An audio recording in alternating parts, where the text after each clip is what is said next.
Je vous souhaite la bienvenue en ce jeudi 28 septembre. Il est 19h01, alors on est bien à l'heure.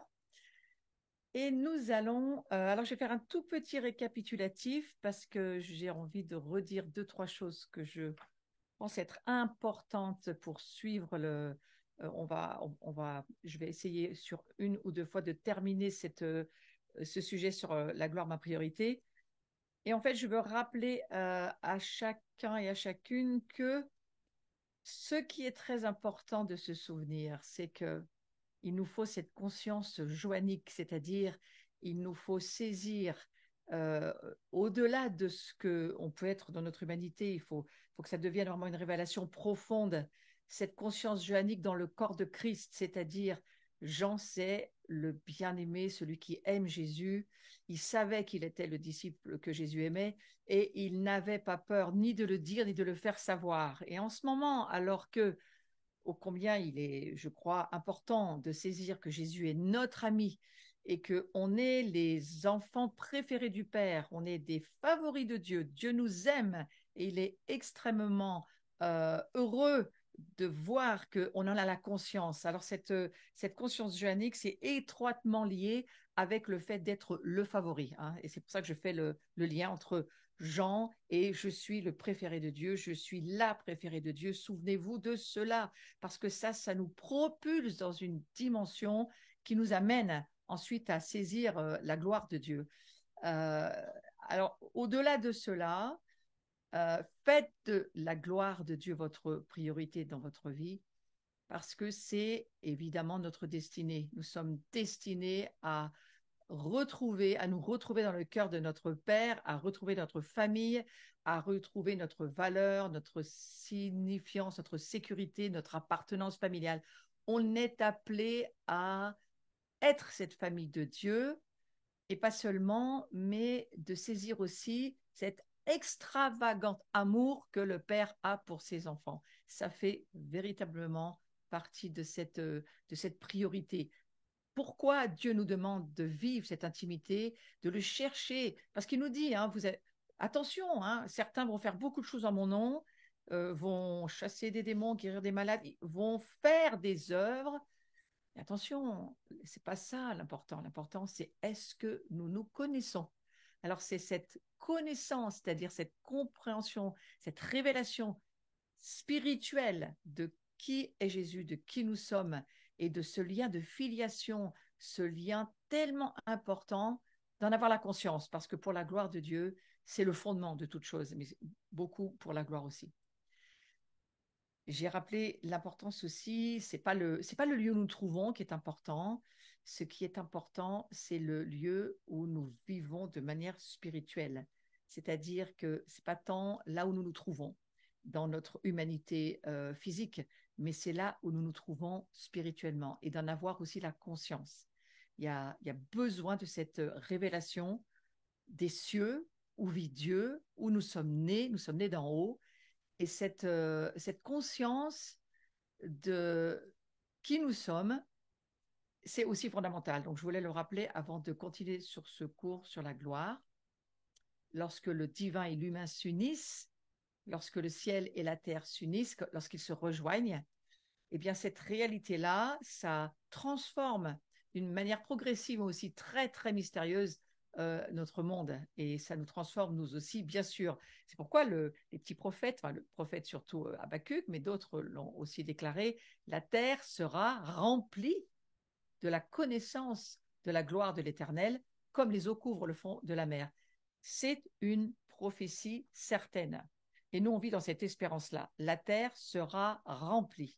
Et rappelons, ce n'est pas l'endroit où vous trouvez physiquement, hein, mais c'est le lieu spirituel où vous demeurez.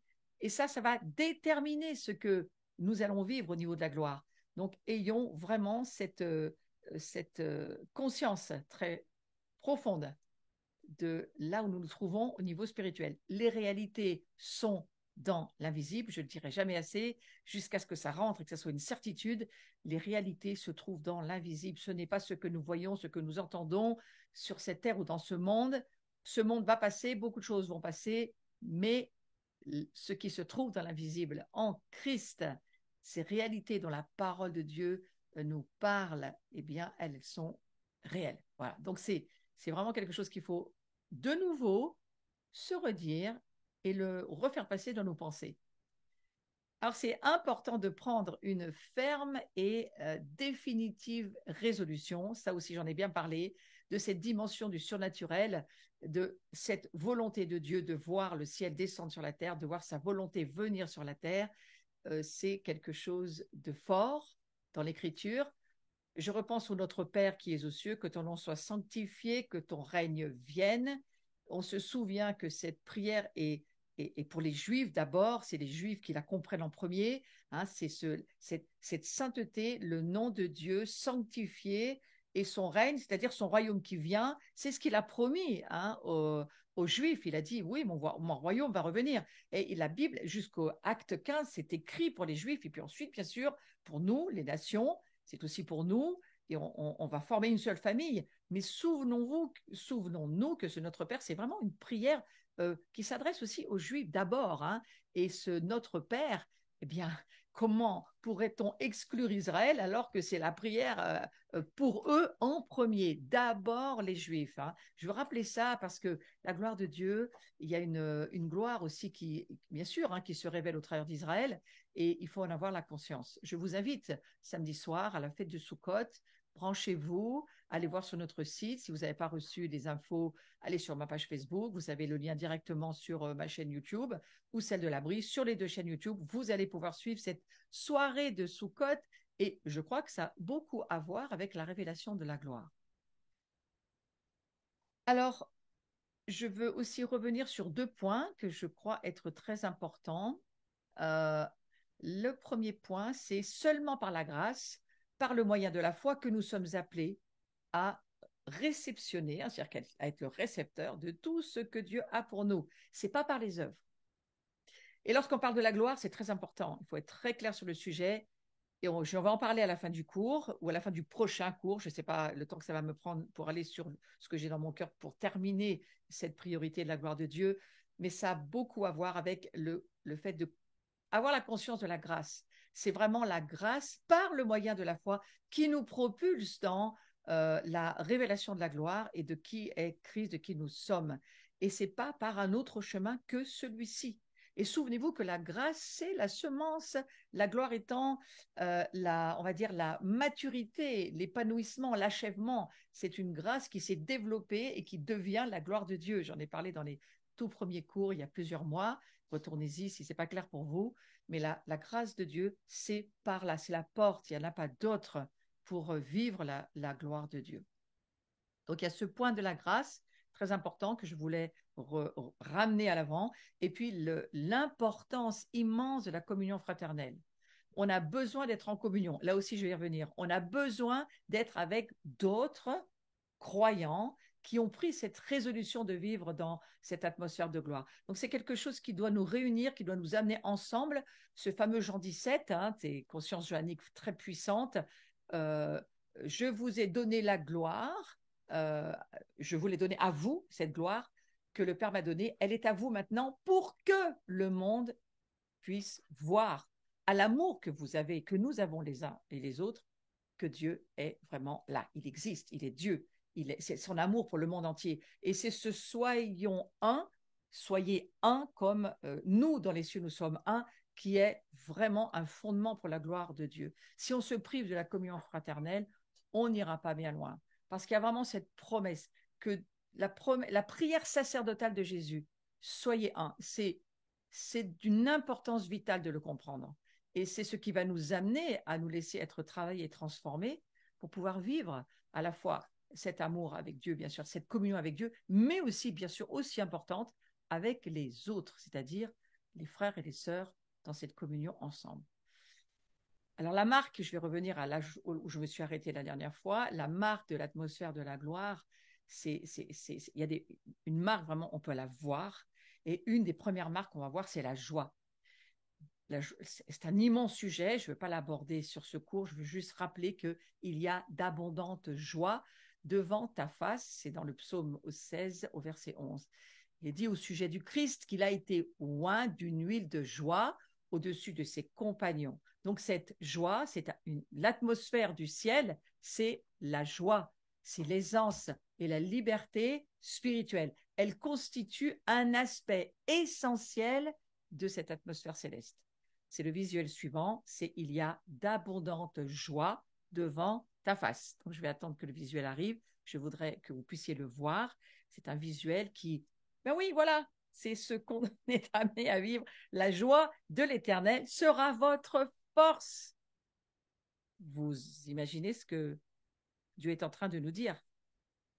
Pourquoi on n'a pas de force? Ben parce qu'on a peut-être perdu la joie, ou peut-être qu'on n'a pas saisi l'importance de la joie dans notre vie. Peut-être parce que notre la nouvelle créature que nous sommes, parfois se laisse encore influencer, manipuler, dominer, je ne le sais pas, par la vieille nature qui théoriquement est clouée à la croix.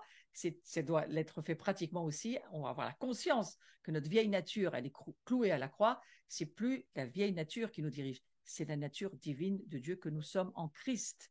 Et donc c'est pour cela, lorsque nous réalisons que nous sommes d'une nature divine, que nous sommes ce qui est Christ et que la nouvelle création que nous sommes, c'est un monde intérieur à découvrir, un monde qui doit se laisser être transformé de l'intérieur. Nous laissons le Saint-Esprit nous transformer, nous nous abandonnons dans la gloire de Dieu parce que c'est le lieu de la transformation. Tous les cours précédents parlaient de cette importance de la transformation. Il faut que nous nous laissions être transformés parce que nous devons progresser et aller de gloire en gloire, de progrès en progrès. Et pour cela, eh bien, laissons-nous être transformés. Et ça, c'est une décision de notre part. Il faut cette détermination pour vivre cette gloire. Et c'est très important de saisir que la nouvelle créature que nous sommes, cette nouvelle création, elle est en train d'arriver, hein, c'est un présent, on va dire, continu dans le grec, ça ne se fait pas en une fois, c'est un chemin de progression, c'est un chemin de maturité sur lequel nous marchons. Mais une chose est très importante, autant la sanctification, c'est un chemin de maturité, autant la justification, c'est fait, c'est quelque chose, il faut réaliser que nous sommes justes, justifiés, nous sommes des saints, nous sommes des fils, nous sommes des chouchous, des préférés, des favorisés, et ça, il faut le saisir. Parce que la justification, c'est lorsque nous sommes nés à nouveau et lorsque nous avons donné notre cœur au Seigneur en reconnaissant Jésus-Christ, Yeshua Mashiach, comme le Seigneur, pas seulement le Sauveur, mais le Seigneur de notre vie. Et à partir de là, nous naissons à nouveau et nous sommes remplis de l'Esprit, nous sommes rendus justes.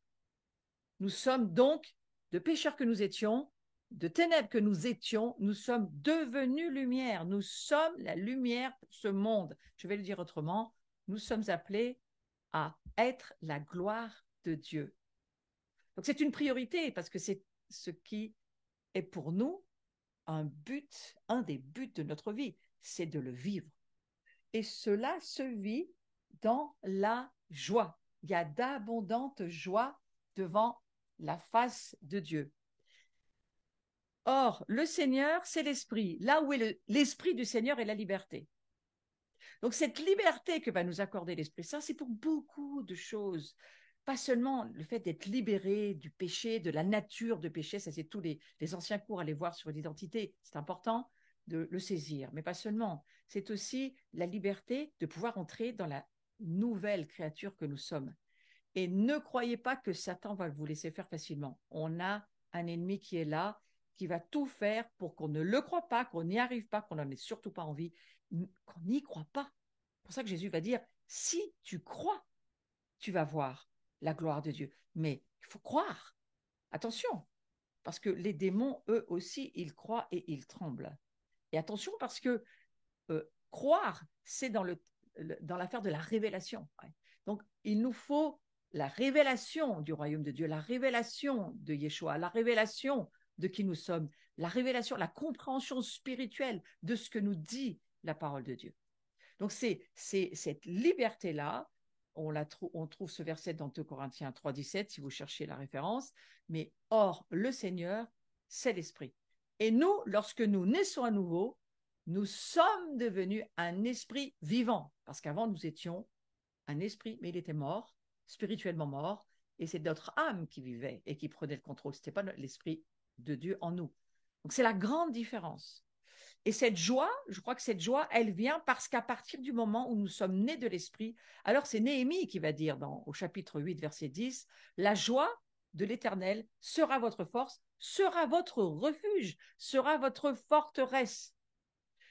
Ça, pour moi, ça veut dire que lorsque nous commençons à nous laisser être pénétrés par la gloire de Dieu, alors que nous sommes nés à nouveau, il y a une pénétration spirituelle de la parole de Dieu qui nous transforme, c'est comme ça que je le comprends.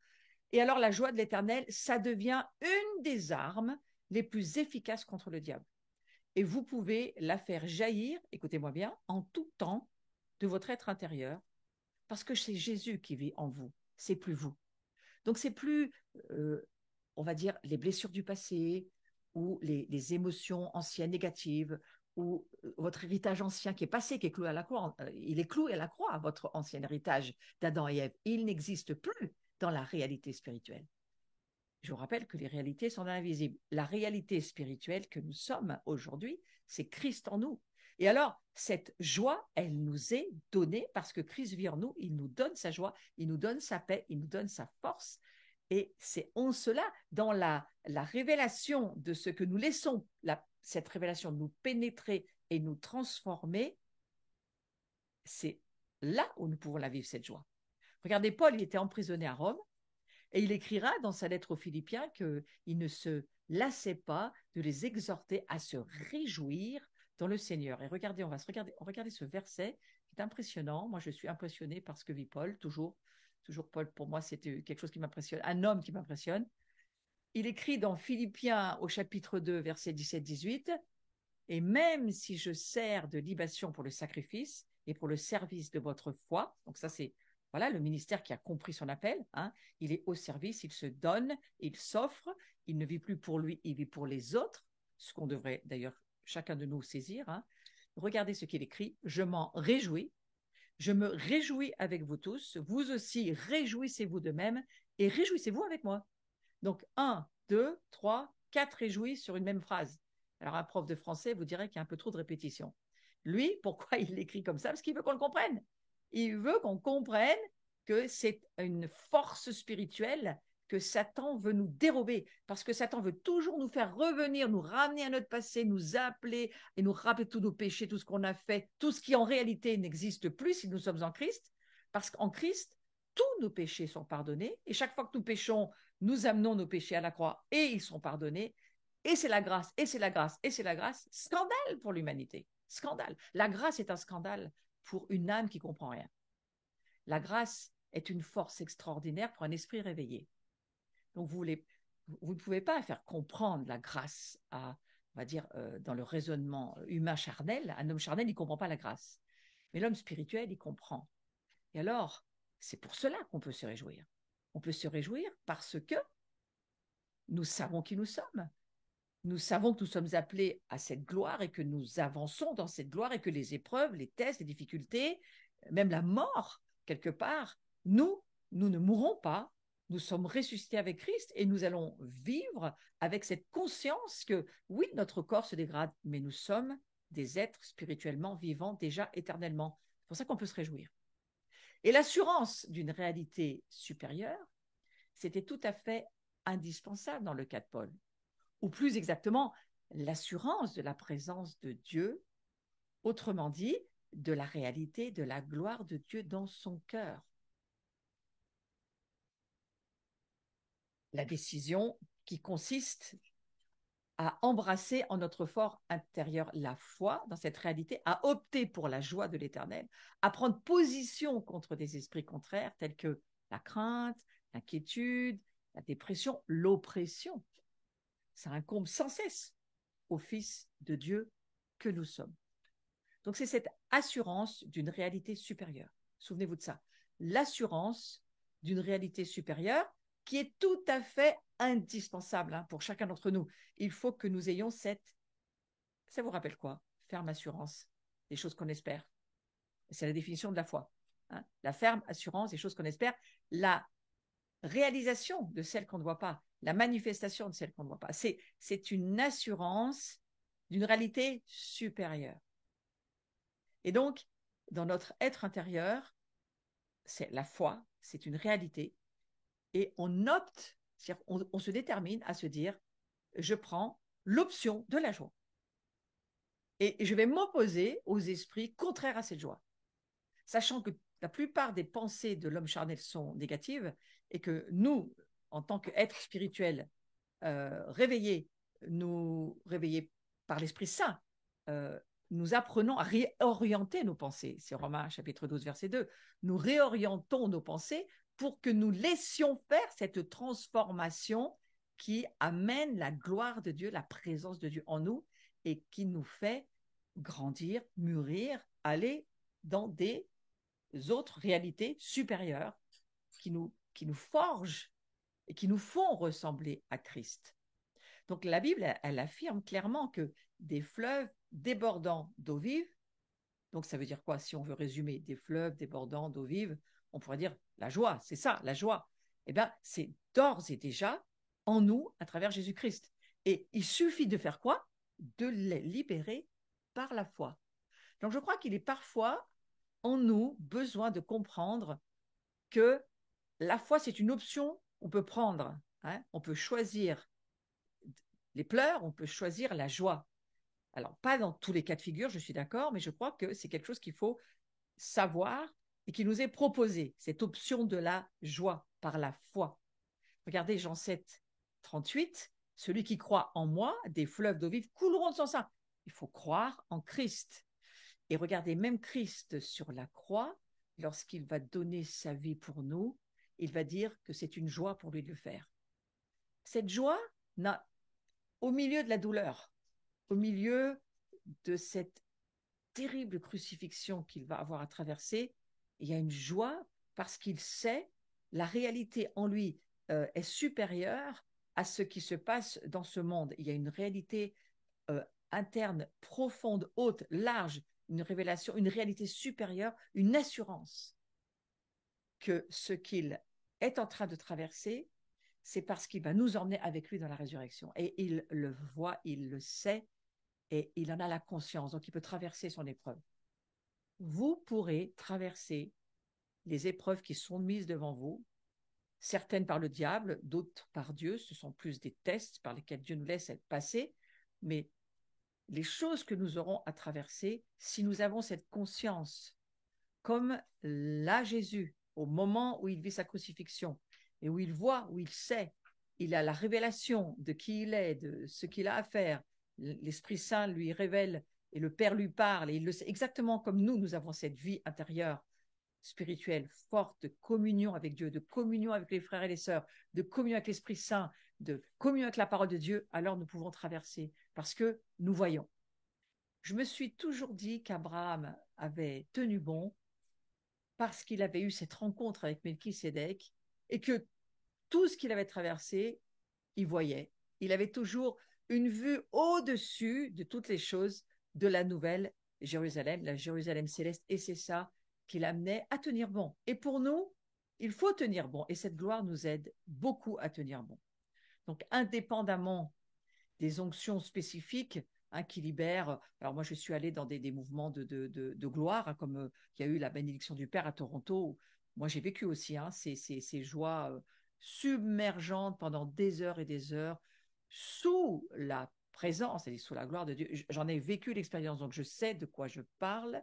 Je l'ai vécu dans ma propre vie pendant plusieurs, alors au moins 10 jours d'affilée, une première fois. On y est retourné 3 fois. 2 fois, c'était extrêmement puissant, extrêmement fort. Une joie que nous n'expliquons pas, qui nous submerge, qui nous prend, qui nous transforme, qui nous libère, qui chasse les démons. Cette gloire, c'est-à-dire cette joie de Dieu, elle est réelle. C'est une expérience qu'on peut vivre et que certains d'entre vous, je suis sûre, avaient déjà vécu. Pour d'autres, ça peut venir. Voilà, c'est quelque chose à vivre. Ayez parfois attention parce qu'il y a aussi des contrefaçons et ça a été beaucoup discuté dans les mouvements de gloire précédents, dans les mouvements de réveil, on va dire, où oui, c'est vrai qu'il y avait des joies qui n'étaient pas forcément les joies de Dieu, la source n'était pas la même, il faut discerner, hein. Mais la joie du Seigneur qui est en nous, on sait que c'est la joie du Seigneur, parce qu'elle nous libère, elle nous délivre, elle nous transforme, et elle nous amène la paix, l'amour. À quoi elle se voit, cette joie? Au fruit. C'est au fruit. Si vous voyez le fruit de l'amour qui grandit, qui se développe en vous, c'est pas le diable, hein. Ça, c'est pas son genre de travail qu'il aime faire. Donc, c'est au fruit que l'on voit. On a beaucoup critiqué le mouvement de la bénédiction du Père. Moi, pour y avoir été participé, pour en être un fruit, on peut rien me dire là-dessus. Je sais qu'il y avait un fruit excellent. Après, euh, le discernement de ce que d'autres personnes peuvent vivre, eh bien ça, c'est autre chose, hein. Mais on ne peut pas séparer une vie dans la gloire de Dieu d'une vie fondée et enracinée dans la joie du Seigneur. Parce que la joie de Dieu, c'est notre force, c'est notre refuge. Dans l'Écriture, c'est constamment écrit que c'est notre force. Donc évidemment, le diable va cibler cette arme puissante du royaume de Dieu, il va la cibler et il va essayer de la détruire et de la contrefaire parce que c'est la seule chose qui sache faire, ce diable. Alors, maintenant, on va voir à la fois la joie, ça fait vraiment partie, on va dire, je dirais, de la marque de l'atmosphère de la gloire. Donc, il y a cette joie qui est là, mais il y a aussi l'amour. Et il me semble qu'après cet incroyable déversement de la bénédiction du Père, de la joie, il y a aussi eu cet incroyable déversement du Père de l'amour qui encore aujourd'hui, bien sûr, est là. On le lit, Dieu est amour, et ceux qui demeurent dans l'amour demeurent en Dieu. Et Dieu demeure en lui, hein, celui qui demeure dans l'amour. 1 Jean 4,16. Donc l'amour, ce n'est pas seulement la principale caractéristique de Dieu. L'amour, ça consiste, c'est l'essence même de qui est Dieu, de tout son être. Et Dieu, il est. C'est pas il a beaucoup d'amour, hein. C'est sa nature. Donc, lorsque nous sommes nés d'en haut, nés de l'esprit, nés du Dieu des esprits, Dieu est esprit. Si Dieu est amour, nous sommes amour. Donc ne vous tracassez pas sur ce sujet. Vous êtes joie, vous êtes amour. La justification de notre nouvelle naissance nous a fait devenir de la nature de Dieu. Donc la semence incorruptible est en nous. Il faut la laisser se développer. C'est tout. Lorsque les gens me disent j'ai donné ma vie à Jésus, mais je ne ressens pas d'amour, je n'ai pas d'amour. Tu es amour, mais maintenant, voilà, il faut travailler à peut-être des délivrances, des libérations, des émotions. On peut peut-être besoin de vivre un travail, hein, des naissances à l'intérieur de toi qui ont besoin d'être là. Mais l'amour, si tu es en Christ, l'amour, tu l'es. C'est pas tu l'as, c'est tu l'es. C'est différent, hein. Et la manifestation de sa présence et de sa gloire ne peut être rien d'autre que la manifestation de son amour. Ainsi, plus nous nous exposerons. Souvenez-vous, il y a quelques mois, je parlais de s'exposer un peu comme on s'exposerait sous des UV, hein, on s'expose sous cette gloire et elle nous transforme. Plus nous nous exposerons à la gloire de Dieu et plus nous apprenons à être des porteurs de cette gloire. Et plus nous allons vivre une transformation à l'image de son amour. Vous savez, c'est ce verset qui dit que nous contemplons et nous sommes transformés. Ça se passe où? Ça se passe dans l'adoration. Alors, j'ai un excellent enseignement que j'ai donné samedi matin. Je me suis réécouté moi-même et je l'ai trouvé excellent. C'était sur les amis de la gloire.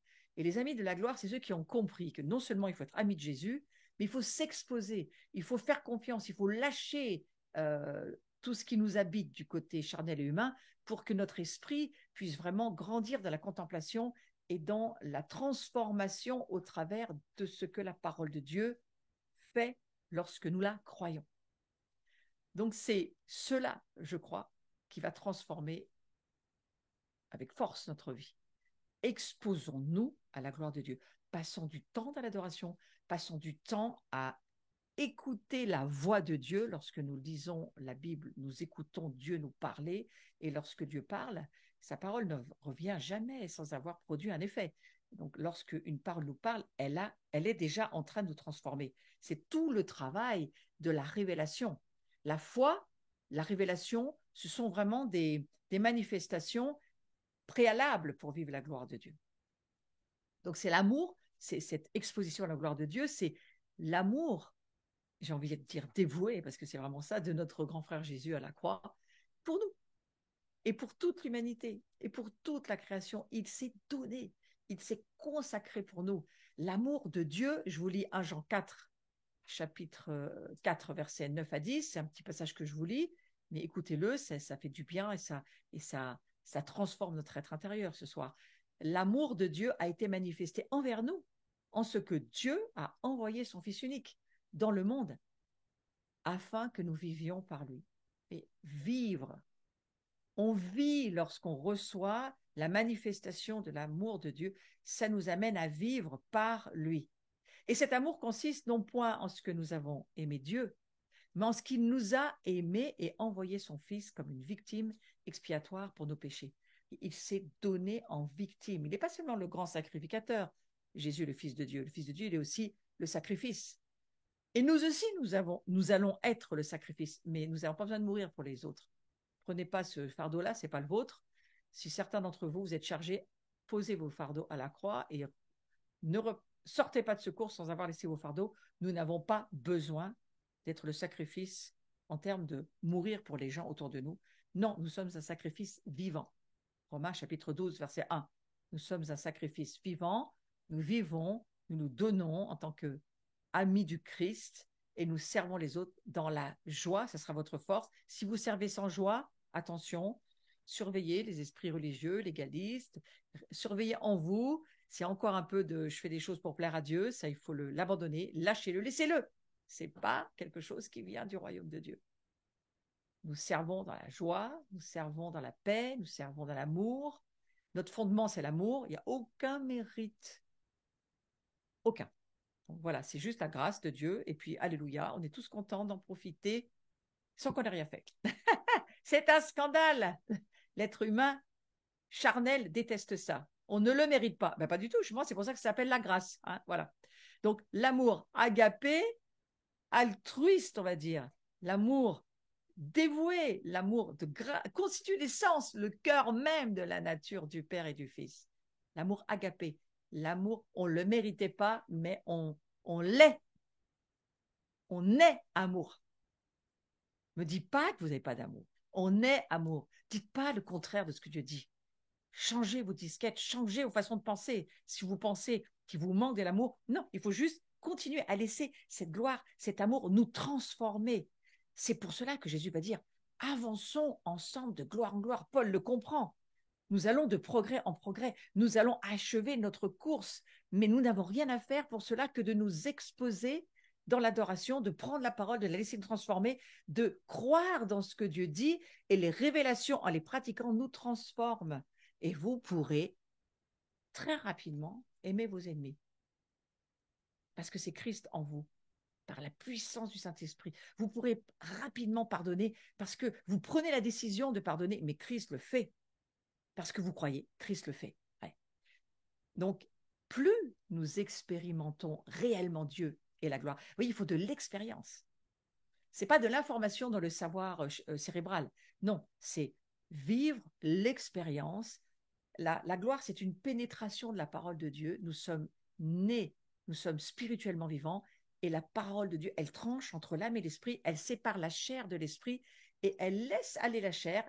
On va abandonner les choses charnelles, on ne va plus les faire, on n'aura plus envie, parce que notre esprit n'aura qu'un désir, c'est d'aimer Dieu, de contempler Dieu, de vouloir ressembler à Dieu, et puis à la limite, eh bien, voilà, d'en contaminer plein d'autres. Est-ce que ça va se faire? Simplement parce que la gloire, c'est contagieux. L'onction, c'est contagieux. Par grâce. On n'a pas d'œuvre à faire là-dedans. Nous, on va le faire parce qu'on en a envie, parce qu'on aime Jésus, parce qu'on est les amis du Christ et parce que notre amitié avec Christ va faire qu'on ait envie d'amener encore plus d'amis à Christ et Christ à nos amis qui ne connaissent pas. Donc, en nous identifiant à son cœur, on perçoit le monde avec ses yeux, les yeux du Christ, et on l'aime ce monde. On ne le critique pas, on l'aime. On ne le juge pas, on l'aime. On discerne.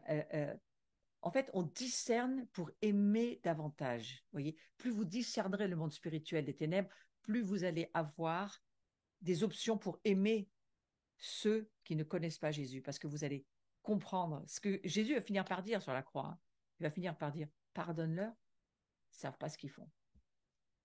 Vous pensez que Jésus a enlevé la responsabilité à tout le monde? Non, non, non. Mais Jésus a compris dans la révélation, la plupart des humains qui ne connaissent pas Dieu sont aveuglés par le diable. C'est un aveuglement, c'est-à-dire qu'ils ne voient plus. Ils ne voient plus leur vie, ils ne voient plus les choses. Donc, on peut aussi, là, nous, mettre du mot dans... Attention, ce n'est pas la peine d'aller essayer de juger ou d'accuser des gens qui ne voient rien. C'est l'amour qui va faire la différence. Alors, plus on s'exposera à la gloire de Dieu, plus on va apprendre à être des porteurs de la gloire. C'est ce dont je suis en train de vous parler. Porter la gloire de Dieu, porter l'amour à un stade où ça surexpose. L'amour court un grand nombre de péchés. Il n'a pas dit tous les péchés, mais un grand nombre. Vous mettez quoi là derrière? Un grand nombre de péchés. Plus on va avoir à vivre une transformation à l'image de son amour. Plus on entre dans la révélation de la gloire, plus on se rend compte de l'importance de l'amour, et plus moi je suis en train de voir de moi-même qu'il n'y a rien au-dessus de la gloire, il n'y a rien au-dessus de l'amour. Tout va passer sauf la foi, l'espérance et l'amour. La plus grande de ces trois choses, 1 Corinthiens 13, c'est l'amour. Donc c'est cet amour de Dieu manifesté dans le Christ. Il est la tête, nous sommes le corps. Nous sommes appelés à manifester cette qualité d'amour, cet amour pour Dieu, pas seulement, pour les autres. Ce n'est pas marqué que pour les chrétiens et les amis et les croyants de notre communauté, pour les autres. Tous les autres. Donc je vous donne un commandement nouveau. Aimez-vous les uns les autres, comme je vous ai aimé. Vous aussi, aimez-vous les uns les autres. Ça, c'est Jean qui va le redire, chapitre 13, versets 34 et à 35. Et ceux-ci tous connaîtront que vous êtes mes disciples. C'est une phrase incroyable. Si vous avez de l'amour les uns pour les autres. En fait, la seule chose qui va faire que le monde va connaître Jésus, c'est à l'amour qu'on a les uns et les autres ensemble. Regardez l'histoire de l'Église, c'est juste catastrophique. Les guerres de religion qui nous ont poursuivis jusqu'à aujourd'hui. On est en train de terminer des grandes réconciliations, merci Seigneur. Aujourd'hui, il faut passer à autre chose. Il faut fermer cette porte des guerres, de division, de religion et tout ce qu'on entend derrière, pour dire, Seigneur, aujourd'hui, on comprend que la gloire, elle est pressée, elle s'accélère pour venir. Donc, il y a une accélération de laisser la gloire nous travailler à nous aimer les uns les autres. C'est un feu dévorant, la gloire, ça provient des cieux de Dieu, de son cœur, qui nous saisit, qui nous consume tous. Ça consume, je crois, toute agitation charnelle, égoïste. Ça brûle les liens, ça brûle les démons, ça brûle le monde des ténèbres. Cet amour-là, c'est un feu dévorant. Et il n'y a rien d'autre qu'un amour de ce genre, je crois, qui gagnera le monde. On vient de le lire dans Jean 13. Donc Jésus, lui, il va nous baptiser du Saint-Esprit et de feu. Je vais sur ce sujet parce que je vais glisser sur lorsque Christ était sur terre. Il l'aimait avec une telle passion. Il n'avait aucune différence à l'état de misère des personnes autour de lui. Il était juste ému de compassion. C'est là où nous devons arriver, nous, ému de compassion pour tous ceux qui en avaient besoin, à un tel point qu'il a sacrifié sa propre existence. À un stade précoce de sa vie, puisqu'il était quand même très jeune, pour amener la rédemption à l'humanité entière. Et on a le privilège de faire la même chose. Il est la tête, nous sommes le corps. Il dit, faites comme moi. Je vous ai montré un modèle, un prototype, faites comme moi j'ai fait. Je vous ai montré le modèle, maintenant c'est à vous. C'est plus à moi. Moi, j'ai tout accompli, à vous de le démontrer, de le manifester. C'est pas moi. Ne me demandez pas de faire ce que je ne ferai pas. Et ça a été prophétisé dans la parole de Dieu. Dans les derniers jours, l'esprit d'Élie se manifestera dans notre génération. On y est. Voici, je vous enverrai Élie, le prophète, avant que le jour de l'Éternel arrive. Ce jour grand et redoutable, il ramènera le cœur des pères à leurs enfants et le cœur des enfants à leurs pères. Moi, je vais le résumer en disant, il faut qu'il se passe une immense réconciliation familiale aujourd'hui pour que la gloire arrive, de peur que je ne vienne frapper le pays d'interdit.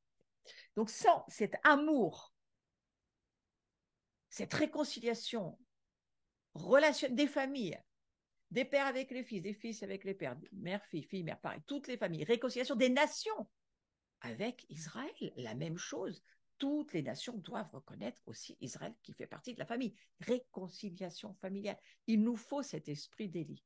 Est-ce que c'est arrivé du temps où Élie est venu, alors que Élie il y a un verset qui nous dit que Élie, il est venu et c'était l'esprit d'Élie.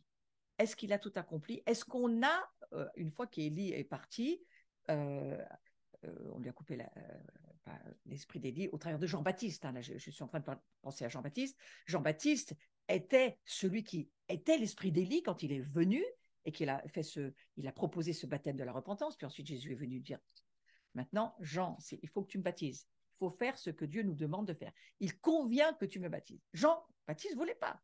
Il disait, mais non, c'est toi qui dois le faire pour moi. Jésus a dit non, il convient que je le vive et que tu le fasses. Donc, il a accepté, Jean-Baptiste, il a accepté. Mais Jean-Baptiste, il est écrit dans l'Écriture qu'il était habité par l'esprit d'Élie. Mais est-ce que ce dont il est question dans Malachie est arrivé? Non. Il y a toujours eu autant de divisions et regardez, encore aujourd'hui, cette parole n'est pas accomplie. Alors, qu'est-ce qui va se passer? On commence à voir au travers de la venue de Jésus les miracles, les prodiges qui sont restaurés.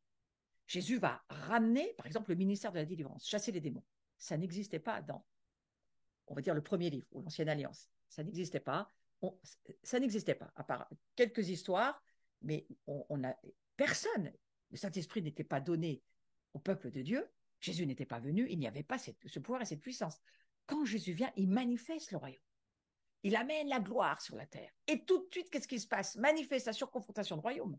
Et donc, on voit là les signes, les prodiges, les miracles, on voit la délivrance, les démons sont chassés, les malades sont guéris. Et si vous regardez toute l'histoire qui se passe du temps de l'incarnation de Jésus rempli du Saint-Esprit, guérison, guérison, délivrance, délivrance, le monde des ténèbres recule, la gloire avance. Ouais. Est-ce que la réconciliation entre les familles et les nations est faite? Non, mais elle est largement proposée. Il nous est offert le ministère de la réconciliation. Donc sur terre, Jésus a restauré cette gloire, d'abord à Israël, parce qu'il dit c'est d'abord pour Israël, et ensuite pour les nations. D'abord pour Israël. La délivrance, c'est d'abord pour Israël. La guérison, c'est d'abord pour Israël, et ensuite pour les nations. N'oublions pas ça. Et on le voit par des miracles et des signes qui avaient disparu depuis des siècles. Jésus ramène le royaume. Si c'est par le doigt de Dieu que je chasse les démons, alors le royaume s'est approché de vous. Le royaume, c'est la gloire de Dieu qui s'approche de nous. Et j'ai été beaucoup interpellée toute la journée. J'ai fait une grande recherche dans le Nouveau Testament. Je n'ai pas le temps là, ce soir, mais j'ai dans la tête tous les passages que j'ai lus de Matthieu 7, 8, 9, 10, 11, 12, 13, 14. C'est vraiment les miracles, les prodiges. Matthieu va prendre en note tout ce que Jésus fait. Je crois qu'il essaye de rien oublier. Et il se rend compte, Matthieu, qu'il y a quelque chose qui est en train de se manifester. Et c'est le royaume de Dieu. Et Jean va en parler aussi, bien sûr. Beaucoup ont demandé, est-ce que tu es Élie? Et peut-être ils pensaient que, évidemment, Jésus c'était Élie finalement. Regardez pourquoi. Pourquoi est-ce qu'ils pensaient que Jésus était Élie? Regardez la similitude. Jésus, il a ressuscité des morts, il a accompli des signes et des prodiges sur la terre, quand il était sur la terre, dans son incarnation, et envers beaucoup de personnes. Vous lisez ça dans tous les évangiles. Il a ordonné au vent, aux vagues de se calmer. C'est d'accord. Élie, il a fait la même chose. Il a ordonné à la pluie de s'arrêter pendant 3 jours et demi. Ça, c'est une des similitudes. Jésus, il a multiplié le pain comme Élie, qui a aussi multiplié, lui, Élie, la nourriture de la veuve. Il fait la même chose. Jésus, il a confronté les autorités gouvernementales de Rome, les religieux, comme Élie. Il a confronté le roi Akab, les prêtres de Baal. Enfin, il a aussi cette confrontation avec les gouvernements religieux en place. Après son ascension, Jésus, qu'est-ce qu'il fait? Il envoie le Saint-Esprit à ses disciples et il y a quelque chose qui se passe là. Actes, chapitre 1, verset 8, on le connaît tous par cœur. Ils vont recevoir une puissance, le Saint-Esprit tombe sur eux, et il y a une puissance qui tombe sur eux. Et là, qu'est-ce qui se passe? Il y a un début d'invasion de gloire, selon moi. Ouais. Il y a quelque chose qui a commencé avec Jésus. Et il prie dans Actes, chapitre 4, en disant, et maintenant, Seigneur, les disciples prient en disant, et maintenant, Seigneur, donne à tes serviteurs d'annoncer ta parole avec une pleine assurance en étendant ta main pour qu'il se fasse des guérisons, des miracles, des prodiges. Donc, ils ont compris qu'il y a quelque chose qu'ils ont reçu, qu'ils ont vu Jésus faire, qu'ils doivent continuer à faire.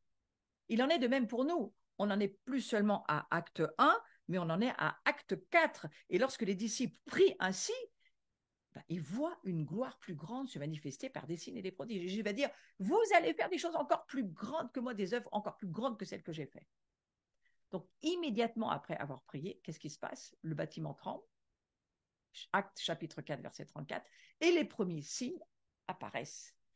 Il y a même, on voit des miracles financiers, puisque tous ceux qui étaient présents, qu'est-ce qui se passe dans cette nouvelle église qui est en train de bouger? Eh bien, la pauvreté de l'église disparaît. Il n'y avait entre eux aucune personne nécessiteuse. Extraordinaire économie du royaume qui s'installe. Et alors qu'ils témoignent de la résurrection du Christ, des morts qui ressuscitent à nouveau, Pierre, il marche, il voit son ombre guérir les malades. Ça aussi, c'est une manifestation de gloire impressionnante. Donc, j'ai envie de vous dire, ne passons pas à côté de la plénitude de la gloire de Dieu, parce qu'elle est déjà là dans Acte 4. Il faut passer de Acte 1 à Acte 4. Il y a cette plénitude de la gloire qui est là, et on constate qu'il s'est passé beaucoup de choses entre Acte chapitre 2 et Acte chapitre 4. En Acte 2, cette expérience du Saint-Esprit, elle a fait que oui, ils ont parlé en langue, ils ont imposé les mains aux malades, ils voient des personnes se rajouter à l'église grossit, grandit. Acte 2. Mais acte 4, qu'est-ce qui se passe? C'est beaucoup plus que ça. On voit qu'il y a un déversement de l'esprit et qu'on voit que là, ça pousse, la gloire, elle pousse. Alors, on en est où aujourd'hui? Parce qu'à ce moment-là, en acte 4, on voit l'effusion de la Pentecôte qui monte à un nouveau niveau de gloire et de puissance et qui est beaucoup, beaucoup supérieur à acte 2. Acte 4, ce n'est pas acte 2, ça a monté en niveau. Et je crois que pour ramener ce niveau de gloire, on a besoin d'un déversement, comme ça s'est passé dans acte 4. Parce qu'on veut récolter, nous aussi, la même chose. Donc je crois qu'il faut prier, ça me paraît juste de prier, Seigneur, envahis-nous par ta gloire, manifeste-toi en nous, fais de nous des réceptacles, qu'on soit capable de porter cette gloire que tu as promis aux disciples, on devait tous vivre.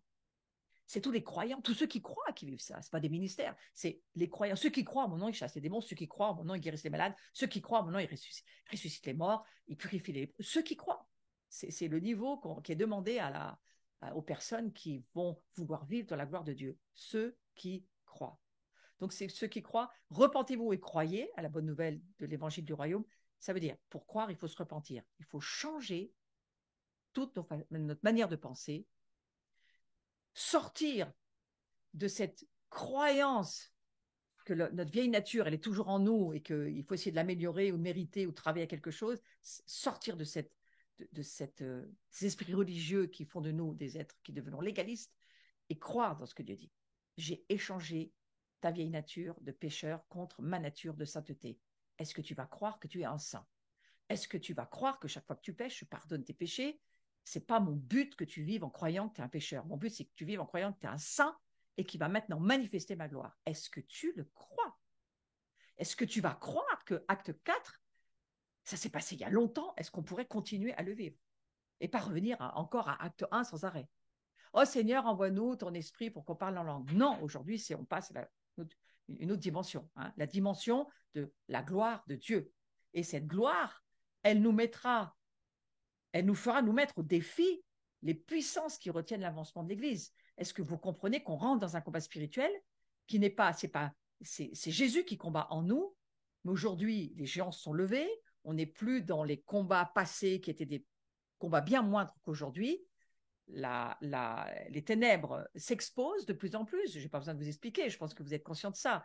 Les ténèbres s'exposent, ils se montrent, ils s'expriment d'une manière impressionnante.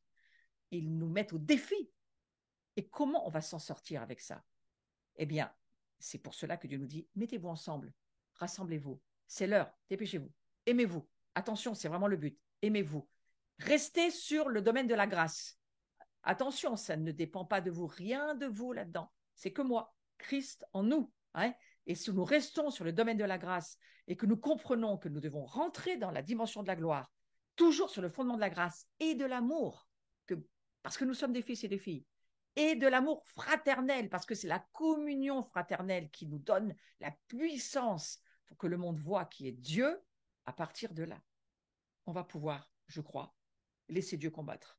Alors que nous allons l'adorer et faire ce qu'il nous demande de faire, dire ce qu'il nous demande de dire, la gloire va surexposer les ténèbres.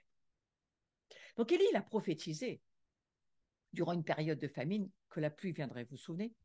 Et moi, je reprends l'exemple d'Élie parce que ça me parle, Élie. 1 Roi 18, si vous voulez retrouver l'endroit où ça se trouve, c'est au début du chapitre, et puis 1 et 2, puis ensuite tout le chapitre, vous allez jusqu'au verset 41. Il a prophétisé durant une période de famine. Frères et sœurs, nous aussi, il va falloir s'y mettre. Parce que les ténèbres s'obscurcissent et ça ne va pas s'arranger. Mais nous vivons dans une autre dimension.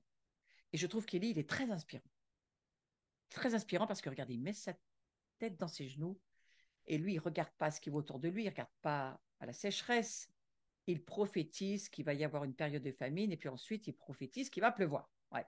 Et une fois que Dieu eut parlé, regardez qu'est-ce qui se passe. Je vais juste prendre un petit protocole parce que je crois qu'Élie a quelque chose à nous apprendre ce soir. Une fois que Dieu a parlé, seule la prophétie et la déclaration provoquent l'accomplissement. Et c'est ce qu'il faut que nous fassions. On déclare la parole de Dieu, on la croit. On croit dans cette gloire qui vient, on croit dans les signes, les miracles, les prodiges, on croit. Voilà. On prie, on intercède pour que cette gloire, elle, vienne. Mais il faut en avoir la conviction. Si on n'est pas déterminé à vouloir voir cette gloire, si on ne croit pas que la gloire est pour nous, si on ne croit pas que c'est le projet de Dieu, si on ne croit pas que cette gloire, c'est qui nous sommes, on ne va pas pouvoir avancer. Donc déjà, le minimum du minimum, voir Yeshua, voir que la croix, c'est une gloire, voir que Jésus meurt pour nous donner la gloire qui était la sienne. Il nous la donne pour qu'on puisse la vivre et la manifester. Maintenant, on avance, prier, intercéder, et ensuite chercher comme Élie a fait. Une fois qu'Élie a parlé et qu'il a dit, qu'il a prié, qu'il a intercédé, il a cherché à voir la prophétie s'accomplir. Donc nous aussi, il faut chercher à voir les choses s'accomplir. Il faut le prier. Il faut déclarer cette parole. Donc je reviens là-dessus. Il faut déclarer cette parole. Et quand nous déclarons quelque chose sous la direction de Dieu, alors cette chose, elle est créée à l'instant même, tout comme Dieu a déclaré. Que la lumière soit. Et au moment où Dieu l'a dit, la chose se fait. Nous, c'est la chose auquel il faut arriver. Donc il faut déclarer la parole de Dieu parce que c'est ce qu'Élie a fait. Et c'est quand même un modèle pour nous. Le manque de déclaration prophétique empêche la création et la naissance de ces choses. L'Église, elle est bâtie sur la nature apostolique et prophétique de Dieu. Et fondamentalement, Dieu nous permet de créer la vie. Il nous permet de le faire. Il nous permet d'amener à la naissance des personnes. Il nous permet par la parole d'amener à l'existence des choses grâce à la parole prophétique. Donc la parole prophétique, elle est créatrice parce que nous sommes la bouche de Dieu. Vous savez qu'on est l'année de la bouche. La bouche et la porte est ouverte pour qu'on puisse libérer la gloire de Dieu, pour voir les signes, les miracles, les prodiges. C'est l'année pour le faire. C'est l'année pour déclarer les miracles de Dieu. C'est l'année pour déclarer les prodiges. Mais encore faut-il y croire. Ouais. Et une fois que la parole est déclarée, on doit entrer dans la prière et l'intercession, comme Élie l'a fait. Il se prosterne à terre, le visage entre les genoux, et il prie jusqu'à ce que la réponse arrive. 1 Roi 18, 42. Je vous ai lu le verset. Il se prosterne jusqu'à terre. Il ne regarde pas autour de lui. Il regarde entre ses genoux. Il ne voit rien. Il voit ce qui se passe dans le monde spirituel. Et le visage entre les genoux, il prie jusqu'à ce que la réponse arrive. Il ne change pas ses idées. Il prie jusqu'à ce que la réponse arrive. Donc, prier, intercéder. La prophétie, elle est à l'origine de la déclaration et de la vie de la réponse, mais l'intercession, elle l'amène à grandir. Donc, nous devons amener à la naissance des choses qui n'existent pas comme existantes et nous devons prier et intercéder pour voir ces choses arriver. Là, je suis en train de vous parler de comment faire bouger la gloire de Dieu jusqu'au moment de la venue à l'existence. Ouais. Et l'étape finale, elle se produit lorsqu'il commence à chercher la prophétie. Il dit à son serviteur de scruter le ciel jusqu'à ce qu'il voit quelque chose. Donc, il faut chercher à voir cette prophétie. Et une fois que vous avez déclaré ce que vous avez prié pour la chose, vous n'avez plus qu'à simplement y entrer. Il voit le signe. Il cherche à voir la prophétie. Tout à coup, il voit le petit nuage. Il voit le signe. Frères et sœurs, vous allez voir des signes de cette gloire.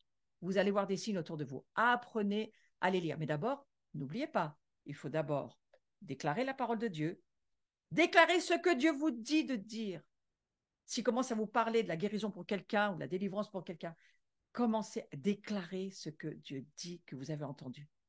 Priez, intercédez, priez, intercédez. Ça amène à grandir cette naissance dans le monde invisible spirituel. Et ensuite, cherchez à la voir arriver. Et lorsqu'on cherche à la voir arriver, alors on n'a plus qu'à y entrer. Et qu'est-ce qu'il va faire, Élie, à la fin? Il va se mettre à courir.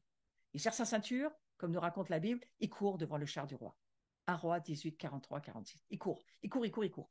Il court. Et lorsque on saisit ces vérités, on voit les gouvernements, on voit les choses pour lesquelles on prie, on va voir les choses pour lesquelles on est en train d'intercéder arriver. Donc je crois que c'est le moment de courir. Parce qu'il y a les premiers signes qui sont en train d'apparaître, la gloire est en train d'arriver. Et comme Élie, il faut serrer sa ceinture, il faut courir. Il ne faut pas passer à côté de l'action, il ne faut pas laisser passer les choses. Il faut courir de toutes nos forces pour ne pas manquer ce pourquoi on est appelé. Et on a tous, chacun d'entre nous qui sommes là branchés, que vous soyez branchés maintenant ou dans le replay, on a tous des onctions différentes. Certains, on est plus sur la repentance, on est plus sur l'intercession, on est plus sur la prédication, on est plus sur l'enseignement, l'évangélisation, mais on est tous en train d'être mis ensemble. Pourquoi est-ce qu'on est mis ensemble? On est mis ensemble parce qu'il y a un mélange d'onctions qui va provoquer, je crois, une invasion de la gloire de Dieu. Aujourd'hui, on ne travaille plus tout seul. Et j'ai compris quelque chose, et je vais finir avec ça. J'ai compris quelque chose par rapport à Élie.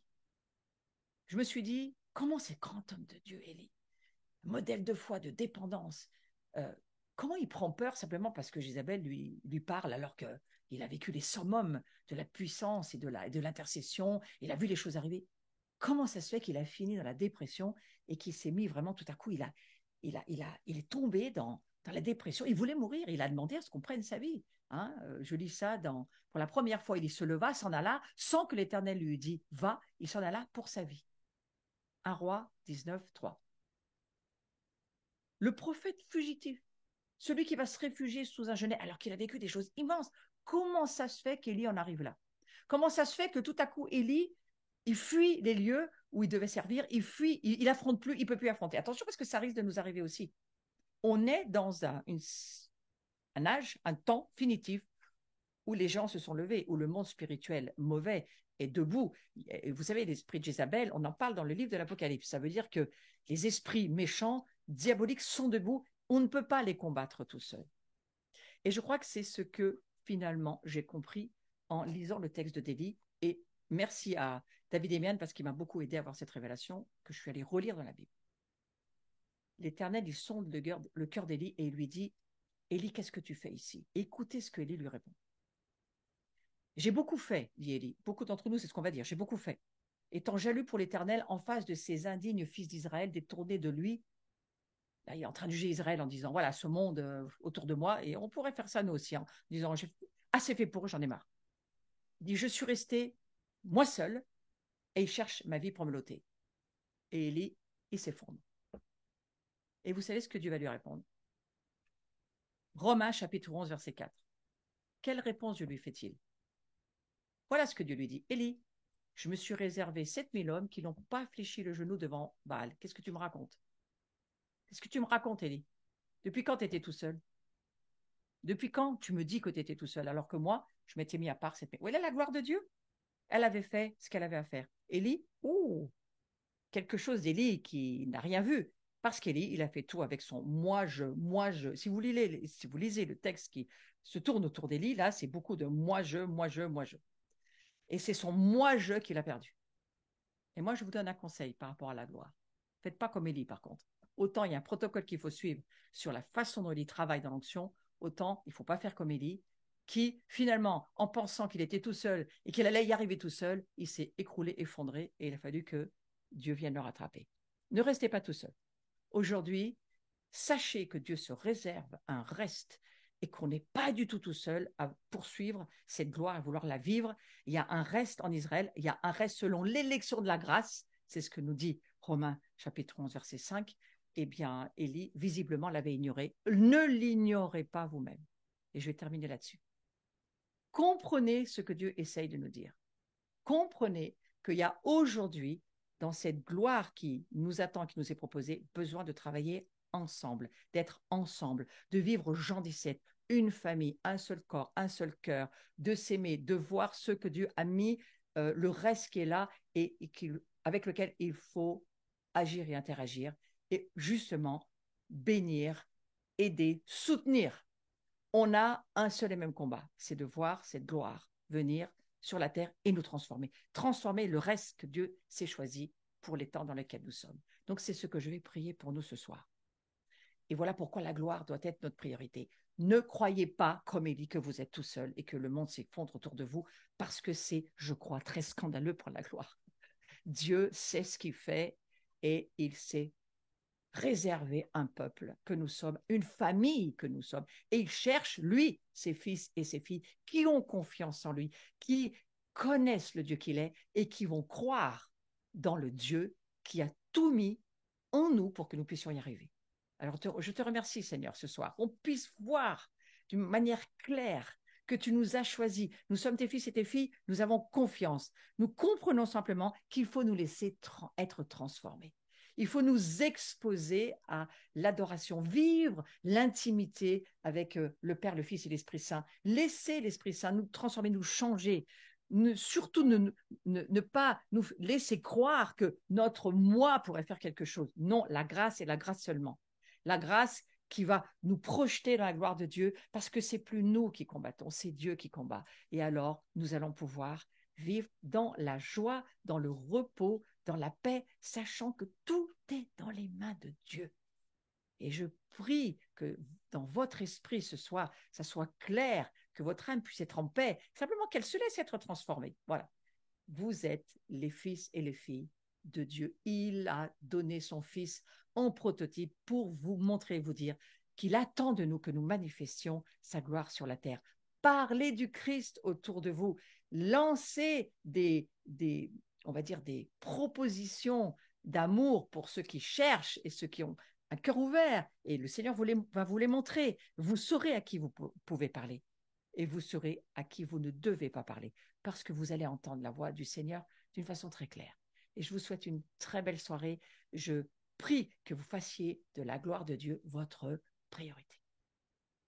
Amen. Voilà, on va se quitter pour ce soir. Et le prochain cours, ça sera le 5 octobre. Donc, on se retrouve en ligne à 19h.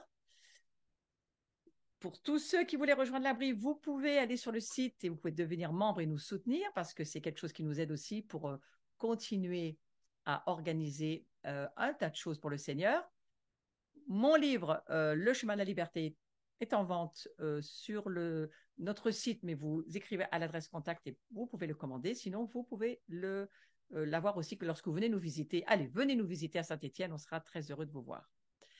Ensuite, il y a quelques rencontres. Une rencontre qui me tient à cœur, vraiment, c'est celle de ce samedi à 20h30. Je vous attends. Alors, pour ceux qui êtes dans la région, venez nous rejoindre à Saint-Étienne. On a un présentiel à l'abri 6 rue du Mont. Vous avez toutes les informations sur notre site.